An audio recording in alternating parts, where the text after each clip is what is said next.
Eto yung sponge na nabili ko dito sa TikTok shop na sa halagang 99 pesos meron ka ng 30 pieces at kahit araw-araw ka pang magpalit, ay ang OA naman kung araw-araw, disposable yan. Pero possible siguro pagka magpalit tayo ng sponge is once a week para yung 99 pesos mo kaya nang umabot hanggang 8 months. 'Di ba? Grabe sulit. Magkano nabibili sa mall yung isang piraso nito? 14 pesos or more? Less than 30, mga gano'n yung presyo. Pero dito mga babes, eto na talaga yun.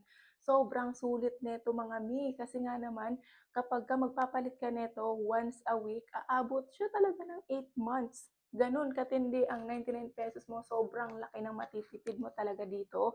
Kaya kung naghahanap ka ng magandang klase ng sponge, panglinis, panghugas ng plato or whatsoever dyan, eto na yun mga mare ko.